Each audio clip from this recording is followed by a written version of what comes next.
I got stoned and I missed it. I got stoned and I missed it. I got stoned. Oh me, oh my. The views expressed on the following broadcasts do not necessarily reflect those of KHLT, Take 12 Radio, or our affiliates. The opinions on this show should not be considered as medical, psychological, or professional advice and are those of the host, co-host, and guest. Take 12 Radio and KHLT Recovery Broadcasting are not affiliated with any particular 12-step fellowship. And now, here are your co-hosts, Stephanie H., Bruce H., and the Monty Man. Pow! Welcome aboard. Welcome aboard. You know, you smoked pot back in the day, right, Bruce? No. See, it's because he doesn't remember, because he got stoned and he missed it. He missed it. Wait, was that a big one for you, or is that not your real drug of... 16 years old on 16. Grandma's back porch made me sick and paranoid. That was good enough. Sick and paranoid. Yeah. Oh, I used to roll it up and take it to work with me. Roll it up and take it to work. Mm-hmm. My first experience was Pass pot. it out to everybody. My first experience... Oh, good Lord. Oh, you were so nice. I can't say I didn't do that, though. I did. But Yeah. because my dad was a drug dealer. I always shared, because I didn't want to be by myself, because I was addicted to having friends like me. Yeah. You know, so, man, they knew. Man, if Bonnie's got drugs, we're going to his house. I created a few monsters in my day. Yeah, me too. My first marijuana experience was on Goat Rock in California. I was on a high school field trip, and Johnny Campbell, who was the school stoner. Hi, Johnny, by the way. He's a friend of mine today. A great musician. Has no hair. He used to have this crazy curly hair. Short little guy. Just a stoner to the hilt. He goes, Meyer, you want to try some? I'm like, not really. Yes, you do. No, I don't. Oh, yes, you do. Yes, you do. No, I don't. Yes, you... Okay. And all I remember was that it made my throat sore. Oh. But I thought, you know, this deserves a second chance, right? But I will tell you, I never really enjoyed it. Pot wasn't my thing. It put me to sleep. You're kidding me. I never enjoyed it. It made me go night-night. Everybody else was hyper and having a good time and laughing. I just sat in the corner like a piece of lettuce, and I didn't like it. I'd take a couple of hits off a joint or one hit off a bong, and I was worthless all day long. I mean, just no motivation. I felt horrible. You know, it just didn't work for me. I was Mr. Go-Go chemical guy. You know, that and the booze. So, which is a great segue into the topic. The topic this week is booze, pot, and people of faith. Some people are going, well, how's that mix? Well, you'd be surprised, actually. So we're going to be talking about that. But before we get into that, you want some little humor? Yes. A little humor. We're going to wrap up the holiday season with a couple of things here. What did the turkey say before it was roasted?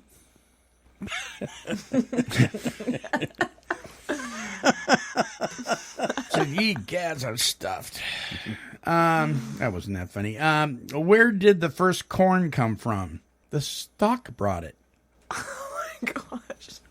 Not the stork, the stock. Bruce is just like, I don't like where we're going. Let's see here.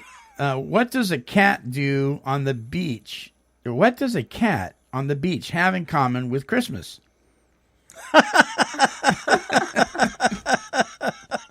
Who knows? Sandy Claus. That's cute.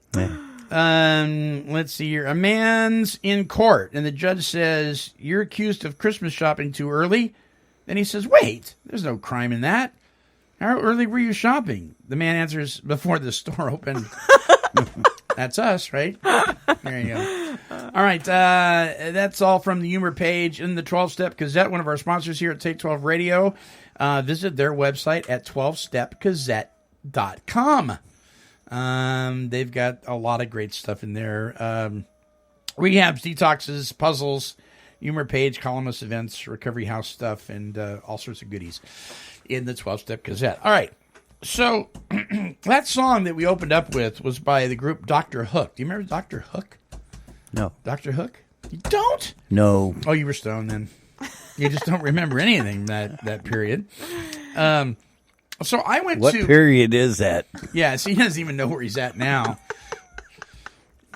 Short-term memory, long-term memory, present memory. So how was your guys' Christmas? I mean, was it crazy? Was it sane? Was it pleasant? Was it a headache? What was going on? I hurt myself. You hurt yourself? Wow. I got in my wheelchair on the 22nd, Yeah. and we took over Kmart. Oh boy, that was. You mean Walmart? Oh, God. Yeah, that's what I meant. Yeah. That's what I meant.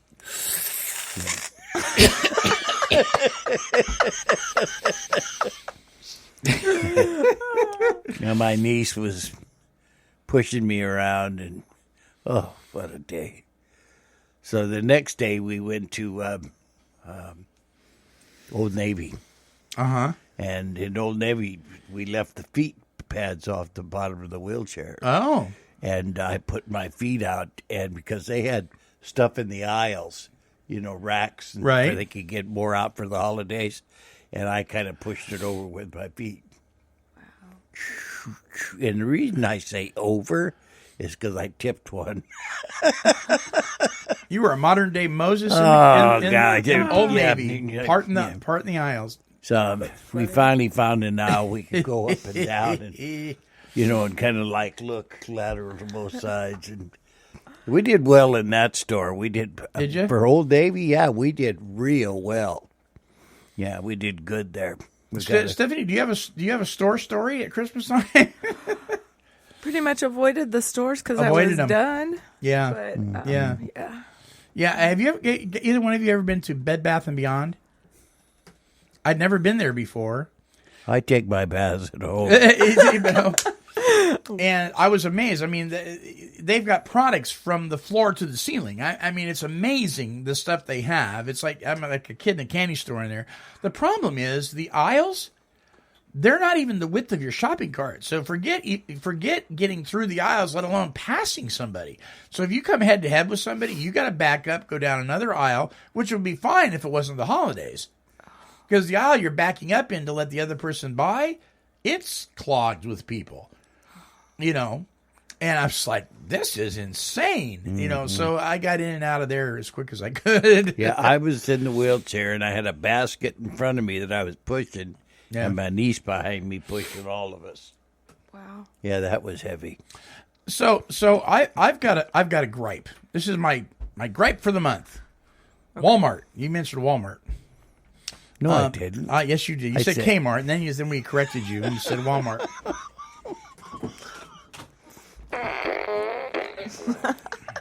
You better watch it, Bruce. So I'm just going to share my experience with Walmart really quick. I'm not here to bash them or anything like that.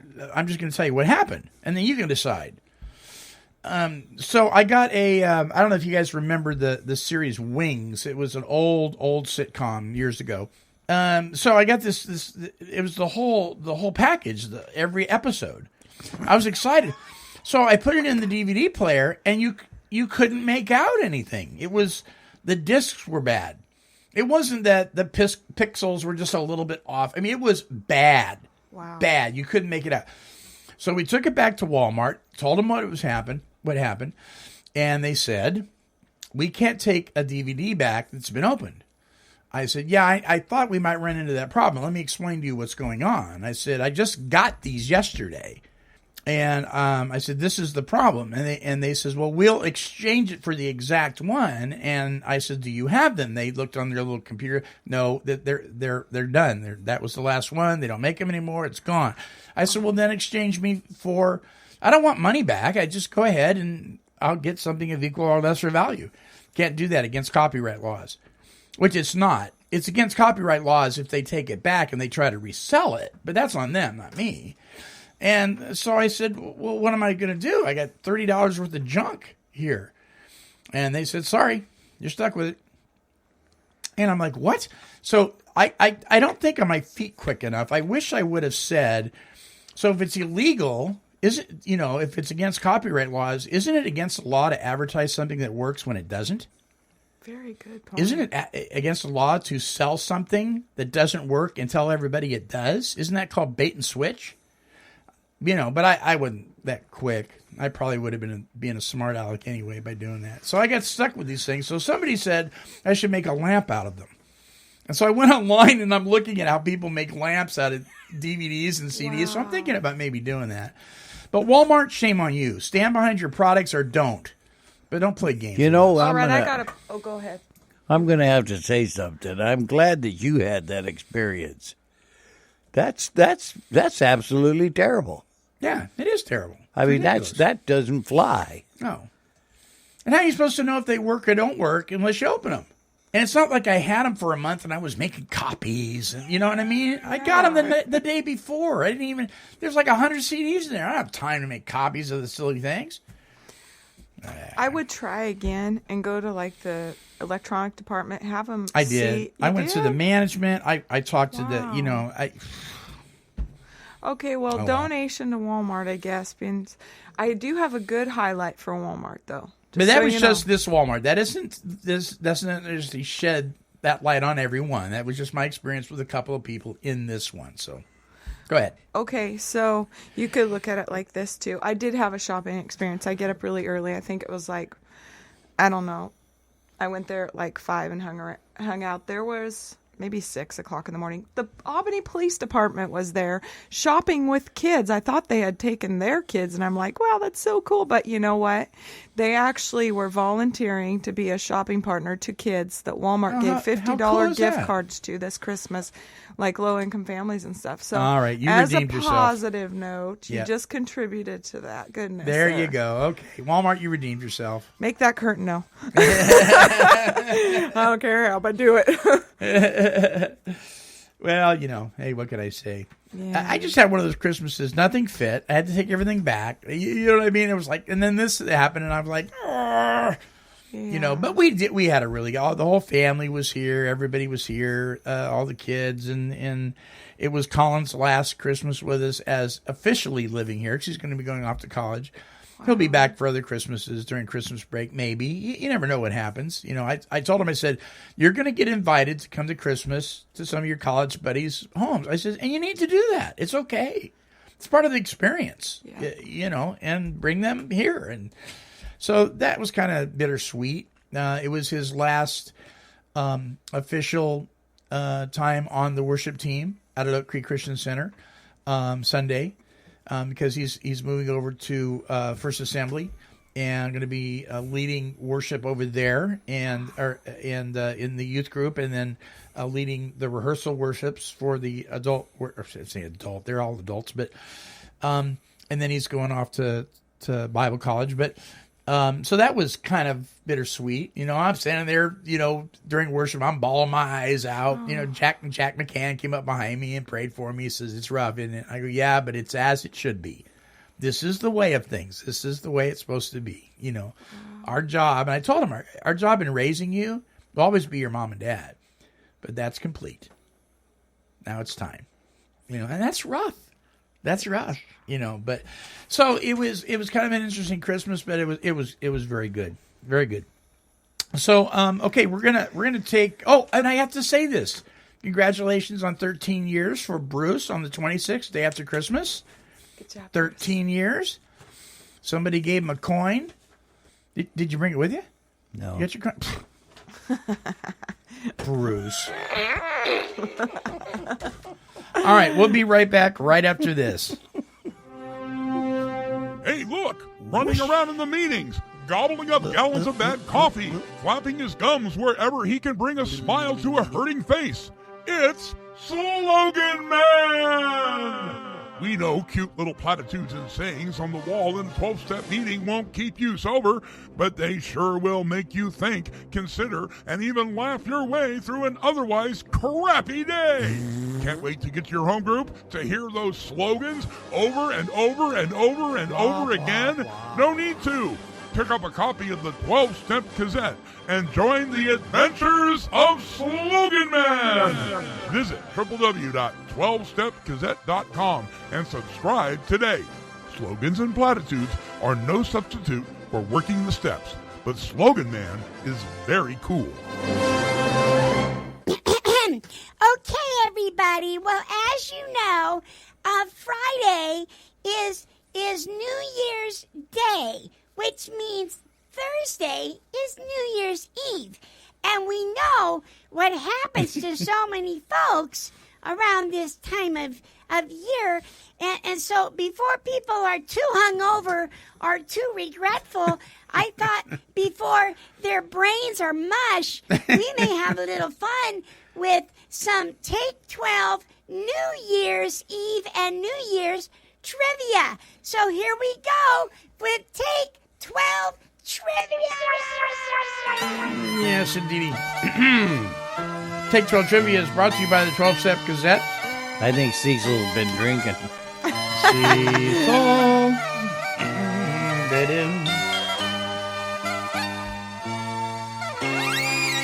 La la la la la la la. I don't want to be the accuser, but is Cecil okay? Cecil's never been okay, Bruce.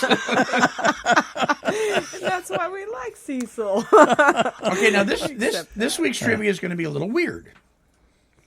And I'll tell you why, and you'll figure it out here in just a second. I'm not going to figure it out. What does Old Lang Syne mean?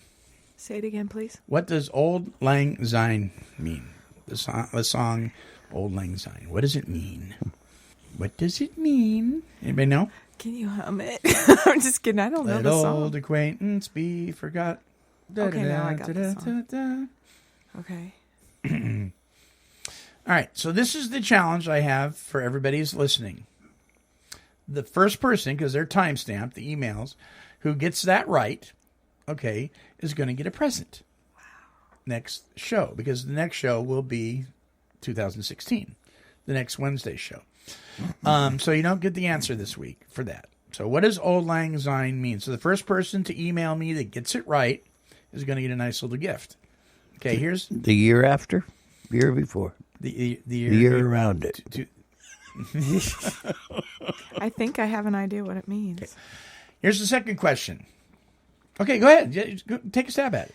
Everybody's sitting around drinking, looking back at the year of the people that they've lost, maybe to even alcoholism or drugs or. Sounds like an AA meeting. I know, right? She's orientated. Could it be right? I don't know. And we'll let you know next week. Okay, number 2.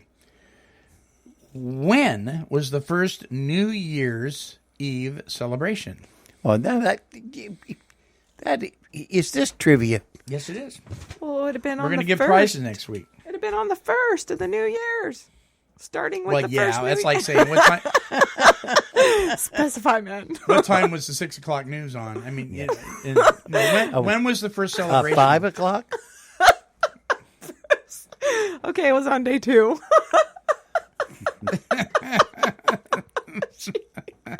Oh boy.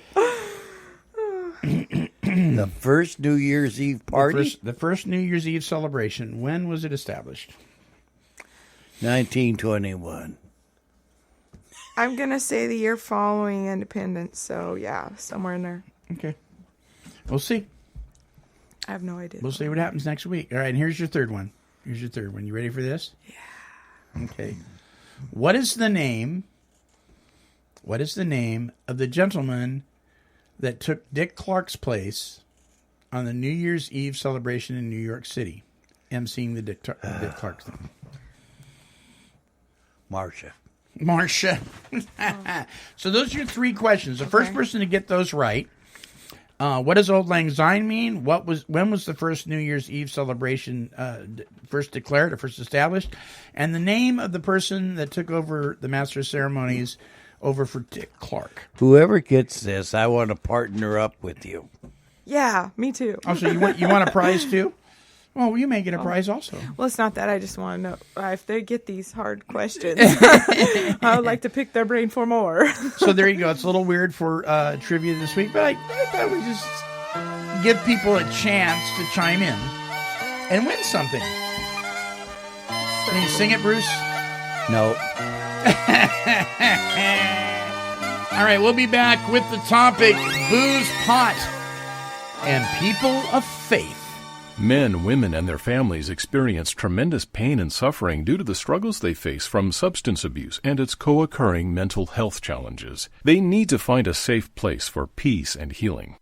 Therapia Addiction Healing Center was born out of a deep desire to provide that safe and powerful healing environment. Therapia exists to help people recover from addictions by developing and maintaining healthy, meaningful relationships with God, self, and others. To speak with an addiction specialist, call 1-855-652-4325. That's 1-855-652-4325. Or visit our website at www.therapia.net. Therapia Addiction Healing Center, restoring lives one step at a time. When troubled times begin to bother me, I take a toke and all my cares go up in smoke. That's right. That's right. Cheech and Chong. Oh, Lord have mercy. By the way, I actually was laying in the aisles laughing at that the first that one. movie. Oh my goodness. And I was in a detox center. and they took us out to see the movie. Oh, wow. Yeah. It was so funny. That's man. like going to a meth detox center and going and watch Breaking Bad. Yeah, we had everybody that went, then they went back had to test. It's just not right. Oh my gosh. That's a true story, though. By the way, Next week, by the way, next Wednesday, because it is the beginning of the year, we are going to do something we haven't done in some time. Bruce, you and I have done it before, but it's been quite a while. Our Open Forum Wednesday show, The Great Reality, is going to start at step 1. We're going to start with the steps again. And step 1 simply says we admitted we were powerless over it. You can fill out the blank depending on your whatever it is you're powerless over. If you put everything, don't be a wiseacre. Okay.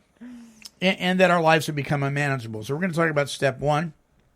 Every time we do this, we come up with new, interesting insight. I think it's really healthy. So Wednesday's Great Realities is going to be the steps for several weeks in a row. So look forward to that. All right. The topic this week was something I've been thinking about for quite a long time. Now, about a week and a half ago, something happened that kind of sealed the deal. I thought, you know what? It's time to do this. Now, I want you to, listeners, I want you to listen to me very closely because it's going to be easy to go off on a rabbit trail that I don't want to go down when I say this. But I have to say this for you to understand this whole topic. Okay, when I talk about people of faith, I'm talking about any faith, any religious faith, any spiritual belief system that believes at its core that abusing mind-altering substances is not proper. So, if you're Muslim, if you're Jewish, if you're Christian, whatever you may be, if your faith-based system believes that, I'm not saying whether you do or not, I'm just saying that group of folks that you adhere to, if you believe that that's wrong, listen to me close. Here's my question.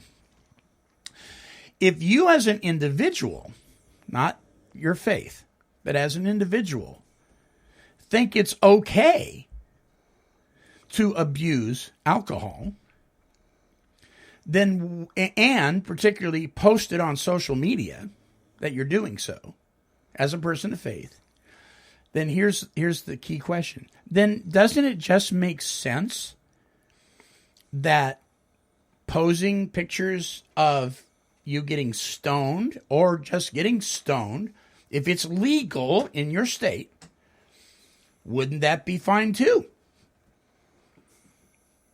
You understand what I'm saying? Wouldn't that be okay? I mean, if you can justify drinking in excess and posting it on social media, then why wouldn't it be okay to justify getting stoned and posting it on? And some of you are saying, oh, I think it is okay. Okay, fine. That's fine. So what do you guys think about this? I mean, if you were a person that felt like abusing alcohol and publicly announcing it as a person of faith, wouldn't you think it would be okay to do the same about pot if it was legal in your state? Why are you looking at me? Because I'm asking you, what if that was you? Don't you think that just makes sense? I think the question is silly. I think the question is great, though, in a way. It's both. It's both, and we'll talk about why. But I do, because pot is legal now. Mm-hmm. But I used to want to reach out and like save everybody or tell them no, no, no.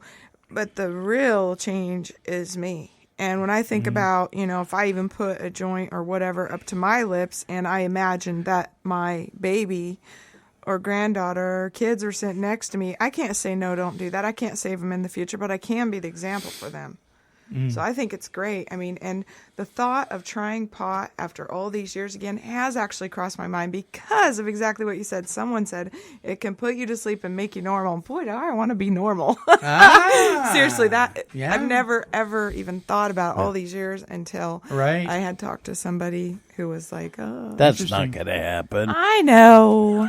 And I thought about the kids. I'm like, oh, my gosh. So that's kind of that obsession idea, isn't it? This time it'll be different? Yes. Yeah. Well, here's my opinion, and this is just right off the top of my head. If I'm showing myself drinking and that kind of stuff, and the question is, why shouldn't we put pot out there? Right. And what's the difference about it? And there is no difference. It just isn't. It just don't seem to me that. But I think people are brought up to believe one way, and they get these ideas, these concepts in their brain about the pot's different than the alcohol. Mm-hmm. Yep. That's what they believe. Yes. See, and they're raised that way. It's like people that drink. Automatically, we talk about our drinking and the things we do. And now we know today that our problem isn't the drinking. Right, that's just a substance. Yeah. Our problem is our sobriety. Yeah. See? Right. But so we didn't know that. But if we was going to talk about it, that's all we talk about. So I think people are brought up in a culture, and they get these fixed ideas in their brain. And it's hard to take that away and to shake that and to let people see that that's not good. And what are they telling the world? These are people of faith you're talking about. Right. Yeah, it's almost like, too, with the nudie pictures. Think about this as well. How many children out there are looking at that, little boys or girls or whatever, thinking, oh, that's okay. I think they're mainly posting them to the adults. But, like, I have kids on my Facebook, and I'm like, man, I wish some people would class it up just for the children, Because the world isn't all about looks. Believe me, I probably don't look homeless. you know? Right. I actually went to the Helping Hands, and this man, this is true. This man approaches me, right, who works there or something. He goes, do you know where you are? And I'm like, yeah, I'm at Helping Hands. I'm here to get a friend. She has court today. He was like, oh my gosh, I couldn't believe how I was treated. But it's opposite. Yeah. And again, I've met people who are just multimillionaires, and they dress in everyday clothes. Sure. So looks are not everything. There's a book out that I read years ago called The Millionaire Next Door, and it's all about that. It's about, the guy that's next door, the weeds are chest high in his yard. He's got an old beat up, rusted out car in his driveway, and the guy's a billionaire. Yep. But you would never know it. Yeah. One of the things that I was hoping would take place was that if my conduct and the things I done and the world at large are what tells my grandson that things are okay. Mm-hmm. Like he could live with his girlfriend and these type of things. Right. Okay. And they don't have to be married. Just get in the 21st century, Grandpa. Right. You know what I mean? Right. This is the response I get. Well, I was hoping as a man of faith today that maybe I could just have a little influence on him that way. Now, I can't do that if I'm publicizing drinking and using. Mm-hmm. You see what I mean? Mm-hmm. Yeah. I have to abstain from this stuff. And I told my grandson, hey, you know what? He says, well, Grandpa, you did the same thing. I says, I was wrong. Mm-hmm. You see? Right. And I'd like you to know that and to base your decision to do these things on something other than your emotions and your sexual drive. Yeah. So let me tell you, and I told you last week that when I posted that question on Facebook, I took it down because it was causing a war.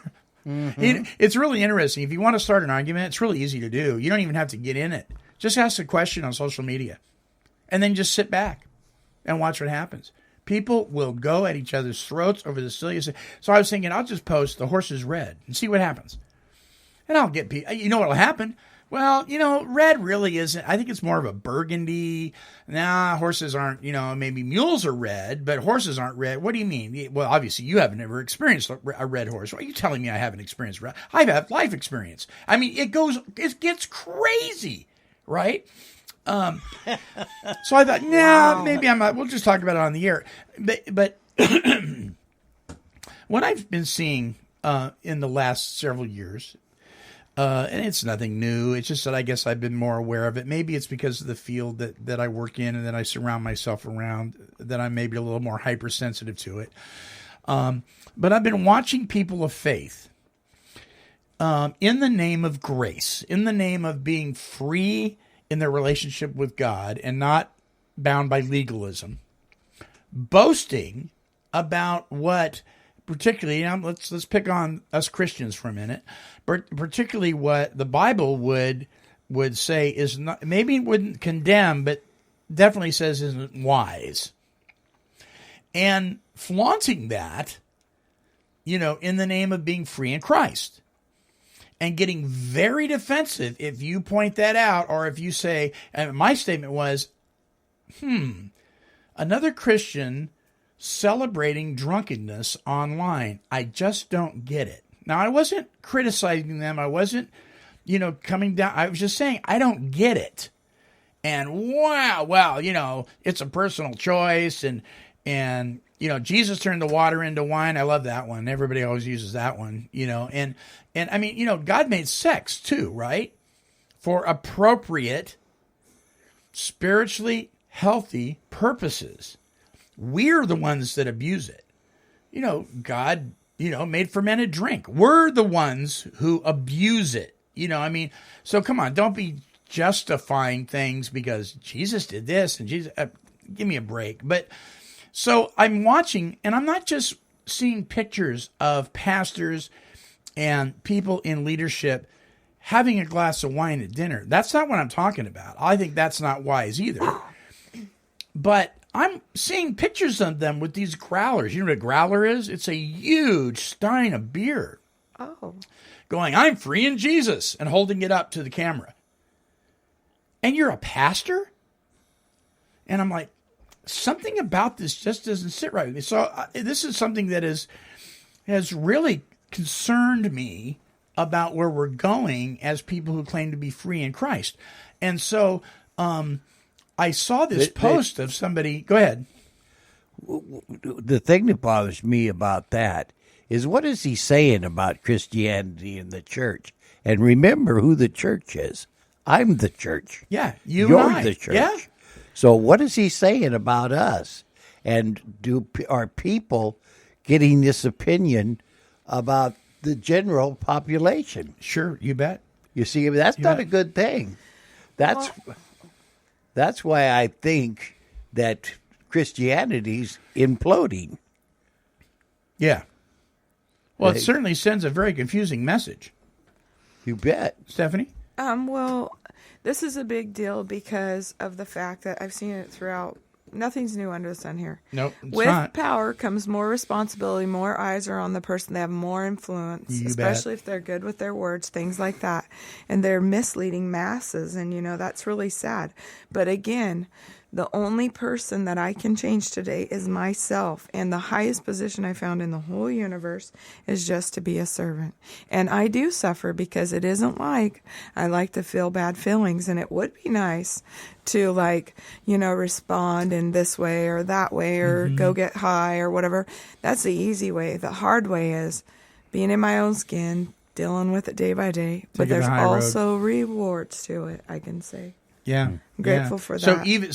So when this kind of thing happens, even more of an opportunity to say my side of the street really needs to stay in shape because I'm really not going to be able to clean yours up because mine's kind of messy already, right?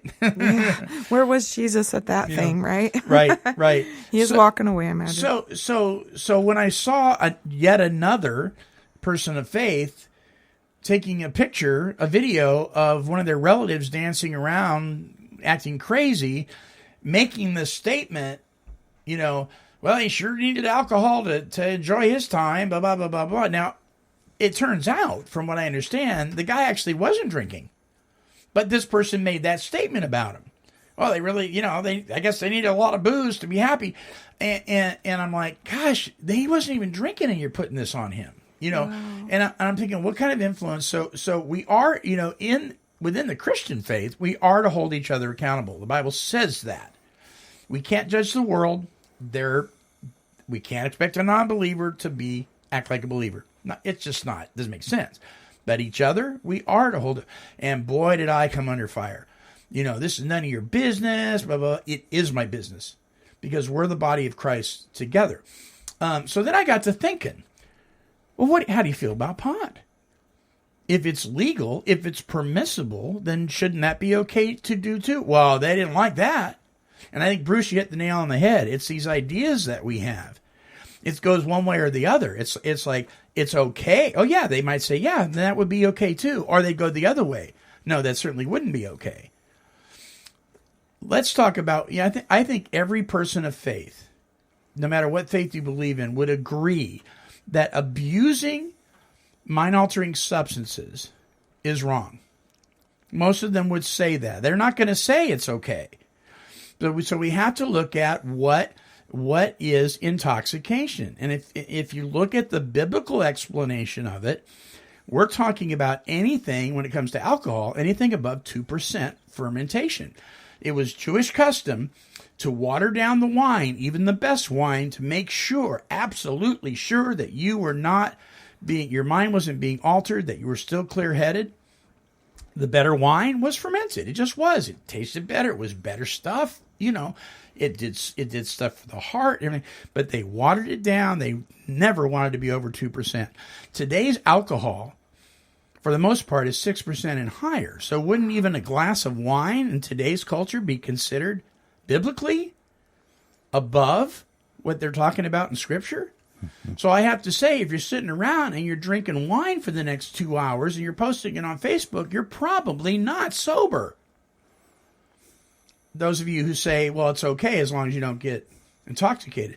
And so then I'm thinking, well, if that's okay, what's wrong with posting pot?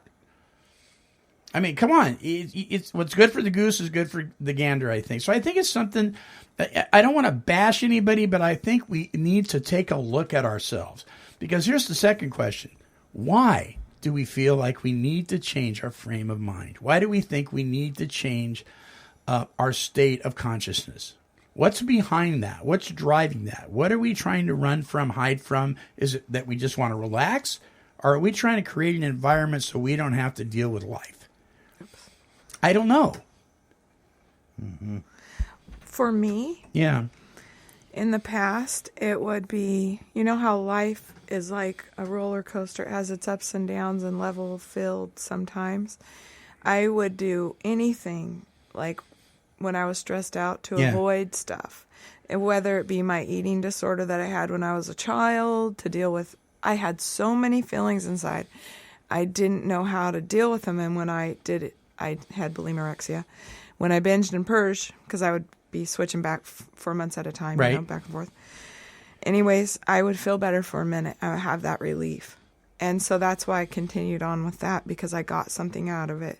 Instead of dealing with, I felt powerless over my situations, and I had all these feelings and I couldn't do anything. So that's why, and even staying busy, like with school, I tried to pick healthy obsessions, Interesting. Yeah. Interesting. Just to try to. Well, here's my friend Joe, and there's a little soundbite from him on one of his videos, and I think this is very interesting. And I think as people of faith, regardless of what faith you belong to, if your faith declares that abusing substances is not appropriate, you may want to consider what this man says. Listen to this. Romans chapter 14, I think, gives some of the clearest instructions for this. Everything we do should be able to be done in faith and honoring unto God and loving toward our brothers and sisters. The issue then becomes, what are the guidelines in general, and how should Christians approach this concerning their own personal conviction? Number one, if it causes your brother or sister to stumble, for instance, someone who has struggled or is struggling with alcohol addiction or abuse, then don't put an obstacle in front of them to stumble over. Are we free to consume alcohol?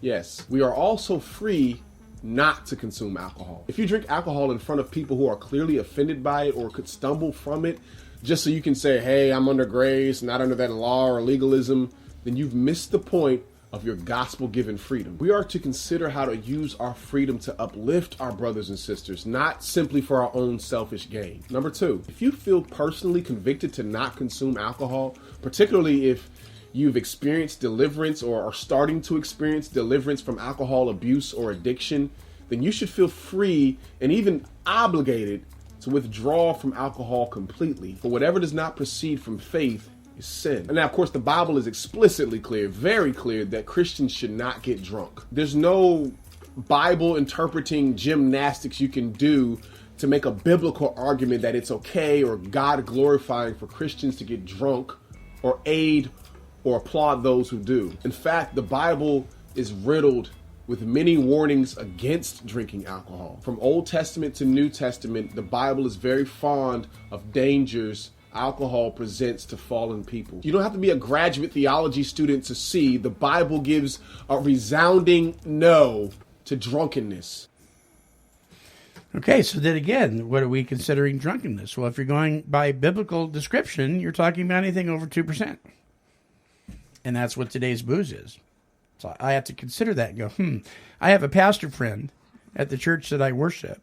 I don't even go for that 2%. I think that any time a person starts to react in a strange manner. Whether their behavior is changing. Yeah. But he enjoyed having a glass of wine on rare occasions and wouldn't even finish it, usually. But because of his position in the body of Christ as a leader, he said, you know what? I don't have to have this. And it's just going to cause issues with people. Guess what? I don't need it. I'm not doing it. Wow. And I thought, wow, that's really honorable. You know, I agree with what the gentleman just said. What's his name? Joe just said. I want to say that. I really do. I'm being the kind of a man that God has worked this tremendous miracle in my life and removed this desire for drinking from me. I mean, it's gone. Right. He took that away. Other people, that doesn't happen to them. And they struggle with this thing in early sobriety. Yeah. Well, I would no more, place these people in a position to be around alcohol just because I don't want to drink. Right. And I have an obligation to that, to see that I don't do that and to ask them. You wouldn't, they're in early sobriety and they might be, struggling. Yeah. We're supposed to be accountable. It is the same thing with marijuana. Come on. You bet we go over to somebody's house and they run upstairs and they get themselves some weed, and maybe they come back downstairs and they're all talking and they're all talking about that cup and everybody says something about the cup. You know what I mean? Yeah. You know what I mean? There's just strange things we do and then we laugh. Yeah. See, you take the person that's early in sobriety, and you remove them from that, or you ask them if they're okay. Right. But you don't do that. I also don't believe that you hide it from people. Right. You see what I mean? But you don't purposely put it in their way as a stumbling block. Absolutely. But you don't take not. all the beer bottles off the shelf in the store because the employee is an alcoholic. That's right. There's a difference. Yeah. Yeah. Good analogy. Yeah. That covers it. So this thing with marijuana, it's interesting. I'm like you. There's no difference. I don't care if it's beer, marijuana, food. People abuse food. People use food as an intoxicant. Yep. People use caffeine as an intoxicant, and then people will say to me, "Well, what about caffeine? What about food?" Well, you're right. Mm-hmm. There is no difference. What is driving? What's behind this? Is it this is my right to do what I want to do when I want to do it? Because that's kind of the impression I'm getting from some of these people of faith that just think that it's okay to do whatever they want to do. Let me say something, and then maybe we can go down a trail here. Sure. See, I consider these all these things that we're talking about. There's something spiritual. Mm-hmm. Correct. See, why aren't the Christians and other people helping these people? And helping them to see what's going on with them. Yeah.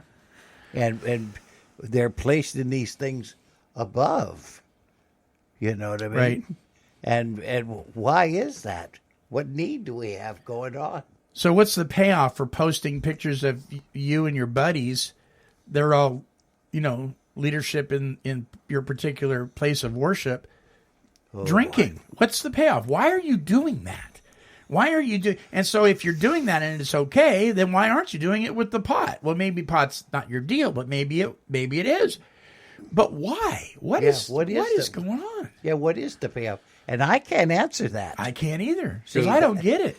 Well, no, it's a question that the person is doing it. Right. I've been reflecting on this all week, actually, which is kind of interesting. Where I'm at, because I don't even have quite 90 days in. Right. On the 17th of this January, I'll have 90 days. I realized that, like, when I was a kid, spiritually, if I think about that, when I was a kid, how you hear the Bible song, "This little light of mine, let it shine." Mm-hmm. Well, I do believe I had a light in there, and I do believe that I probably was confused about God because of my parents. They were, preaching at me about God, but they were confused too, like with Jehovah's Witness and all this. They just, all these different kinds of religions, one way. And drugs, being drug dealers, just like you're saying. Yeah. What an example, right? And if that's what God is to me from them, it's like, whoa, no wonder. But anyway, I'm thinking that my little light, maybe it got put out, somewhere along the way. And I wanted to feel good. I wanted that, that God love that I have now. Sure. And I didn't find it until I was willing. Remember, Monty Man, when we did, I had the pleasure of being here with you guys talking about willingness. Yeah. That's so true. A person, as an individual, wants to change the whole world, first must be willing to look within. And looking out isn't going to make the change, no matter what we say, no matter how much we talk, unless we put words to action and become the living word like Jesus did. For me, Jesus did it. We're not going anywhere. We're not changing anything. Right. Because we're staying the same. Right. Well put. Yeah, very well put. Because his power has a real hard time flowing through us when we're in charge. Correct. Yeah, so we need to step out of the way. And then we say it all the time when we pray before the show. God, help us not to get in your way. Because we get in his way. I mean, and we get in our own way, don't we? Yeah. My mouth does. So let me ask you this, you guys. Are we being too hard on folks? Are we being too, because we're in this recovery arena? I think so. Are we being a little too harsh on people of faith that may be doing this stuff, or are we on on the money? Especially if we have pastors doing it. Yeah, I mean they have to be held accountable, and if you're just a Christian, you're not a pastor. You're one of the saints. Right. That's technically, the more you know, the more responsibility you have, especially going forward. Like I said, somebody in a preaching position like that. But then I think that somebody ought to approach him just like the Bible says, and if you don't, then you take two and then the congregation. Right. Yeah, in a kind, loving way. Yeah. But haven't you noticed that the body of Christ just doesn't want to do that? I see stuff go on all the time within churches and I'm like, what? And people complaining about it, but they don't go through the process Scripture lays out to confront the person in love. They just complain about it. How loving is that? To do nothing, complain about it, and not follow through. Well, if you don't know what's going on in people's lives, how are you going to do it? Well, and see, that's another thing. We come together on Sunday morning or Saturday morning or whenever you worship, and that's all you do. There's no life groups, there's no friendships, there's no anything. We don't know each other. You have life groups, right? It's a good thing. But what I'm talking about is people coming together and discipling one another, and what that means to me is, are you willing to enter into that person's life? The good and the bad. Yeah, acceptance. See? Yeah. And then you know what's going on with this individual. And it's easy for you to go to that person and approach him and talk to him when things aren't looking too well and ask him what's going on. Right. You see? Right. But we don't have that kind of intermingling with one another. Okay? Right. And we're really lacking that. And it's the same thing. Discipleship is huge. And it's the same thing even within the secular 12-step movement. We don't have the sponsorship. We don't have the relationship between sponsee and sponsors that they had at one time. It's not happening. Yeah, but we're talking about this faith thing, and God said, Jesus said, go out and make disciples. Yeah. Saying we forgot how important that is. Yeah. To go and help these people to, with the Word of God. Yeah. And, we're really fortunate because there's some people of faith that belong to certain faiths where if you are caught drinking, it's off with your head. Wow. In some parts of the country. There's some laws, some religious laws amongst some religions. It is, you're either in jail, they cut off your hand, they cut out your tongue, or they cut your throat. And the alcohol problem still continues. Yeah. The alcohol wasn't so glamorous at the end at all. That for me it was like being caught in a snare. Or, I use this example a lot, the monkey who reaches his hand in the jar to get the banana out when the bananas are all over the tree. The monkey's got his hand in that jar trying to pull that banana out because it looks so good, and he doesn't look around, and he's starving and dying spiritually and everything. And who the heck puts a banana in a jar, first of all? And who the heck wants to grab it? Whatever, this little monkey here, I guess. And what if it's poisonous? Come on, I really didn't think it through, did I? Oh my gosh. Do you guys find, and we're getting ready to wrap it up, but do you guys, and I know there's going to be people really upset about this because majority of people that listen to this show are people in the recovery community. It blows my mind how many people of faith even, within the recovery community are so pro marijuana. I'm like, are you serious?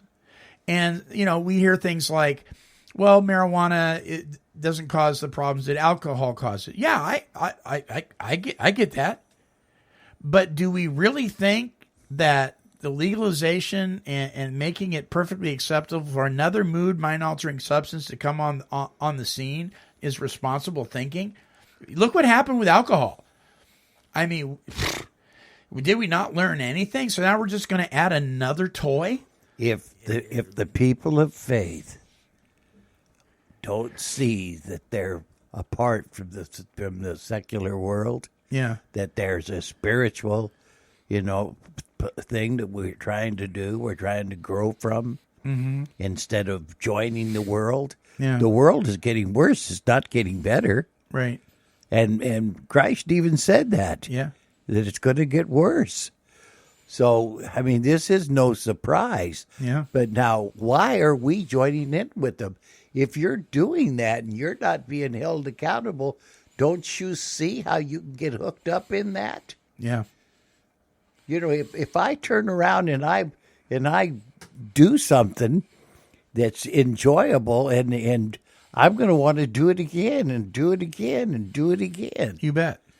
You see, when it turns around and bites me, I wonder why. Mm-hmm. See, but that's who I am, mm-hmm. And that's why it's so important to change our way of thinking and ruminate, and instead of listening to ourselves, start preaching to ourselves, right, about things that we've learned and about what Christ done and maybe His Word. You see what I'm saying? Yeah, I do. Every one of us can get caught up in that. It's exactly like what Bruce said. It's about oneself. It's a spiritual thing, because people could get it, like me, get addicted to anything. You bet. And the pot and alcohol, I don't think they'll find them in prison or jail. Maybe so. I don't know. But either way, there will be a short supply of whatever they want to get addicted to there. And it's not glamorous. Yeah. I'm grateful that I'm not in a place like that. Well, and here, for those of you out there that are... It's true, Bruce. I love you. For those of you out there that are partaking in mind-altering substances that may not have a genetic disposition to addiction, can I just tell you that it has been scientifically and medically proven that you can develop it through abuse? So beware, because it just might bite you a lot harder than you ever considered. I didn't wake up one day saying, you know what, I think alcohol is going to bite me. I didn't think that.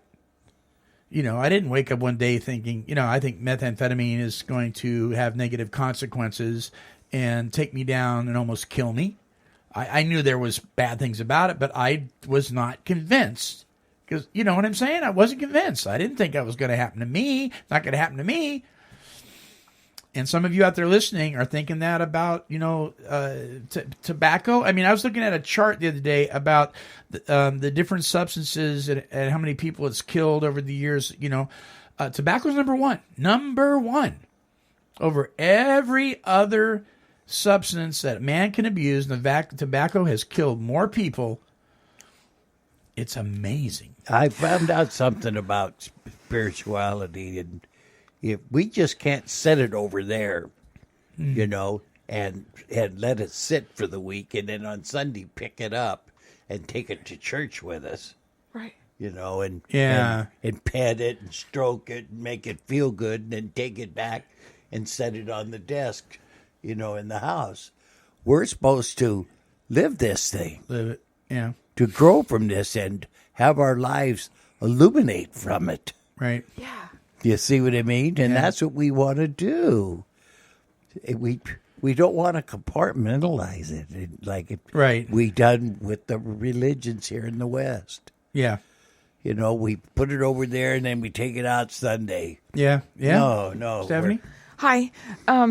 I just had a vision that was very awesome. You know how I did the banana in the jar thing? Right. Okay, well, what if that story of, how many people have said, well, if I was Adam and Eve, blah, blah, blah, I wouldn't have ate that apple, knowing that, it's obviously caused destruction, death and destruction. What if these choices that we have are that poisonous apple that we have to make? It looks good. Like I said, who sticks a banana in a jar for a monkey to get out? I'm grateful I'm eating off the trees now. Yeah. Anyway. I love you, Monty Man. That's all I got. Well, listen, guys. So here's some ways that you can listen to the show. You can go to take12radio.com. You can use the number 12 or the word, doesn't matter. And go to the website. And when you're there, you can click on the listen online button. You can click on the view online button. It'll take you to our YouTube channel. You can download us on iTunes. You can download an Android app for your Google stuff. You can download our Podomatic app. So the app is on your smart device or your tablet or your computer. Join the Podomatic family. You just go to take12recoveryradio.podomatic.com, click on follow, and you'll get an update. Every time I show updates there, it'll be right there on your device, and so you can take it with you. For those of you who have newer vehicles, you can sync your phone to your Bluetooth in your radio, and you can listen to our show in your car.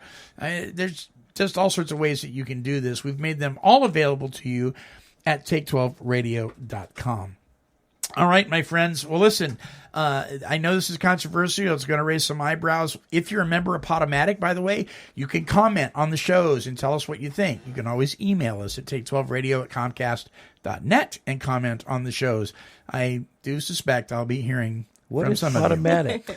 Podomatic is a program that hosts the show. People can download the shows. They can save the shows to their devices, all that kind of stuff. I thought you were talking about marijuana. Oh, Pot-O-Matic? I didn't say Pot-O-Matic. That sounds like a marijuana vending machine. I just went up to my local Pot-O-Matic and put my money in. I thought it was a club I didn't know anything about. Oh, Bruce, you cracked me up. I'm serious. Hey, there's a lot out there thinking that probably. So listen, January 1st, this coming Friday, the Monty Man and his wife Marcia are going to be talking about what it's like being married to an alcoholic. That's this Friday. And then on January 8th, William Borchard, the screenwriter and author of My Name is Bill W., will be on the show. Wow. Also, When Love Is Not Enough, the Lois Wilson story, Serpico, Dog Day Afternoon, just a ton of stuff. He's going to be on the show. He's been on before. January 15th, Brad Marsuru, Teens Standing for Sobriety, in memory of his sister Laura. He's going to be coming down from Portland. He'll be in the studio. And this is an organization that helps teens stand for sobriety. He's going to be here. And then on January 22nd, Bruce and Shelley from Recovery 101 will be with us on the show, sharing what they do in Southern California with their recovery radio station. So we got a great lineup for January. Folks, until our next broadcast, this is the Monty Man, along with Stephanie and Bruce, and we're wishing God's perfect serenity for you. Bye-bye now.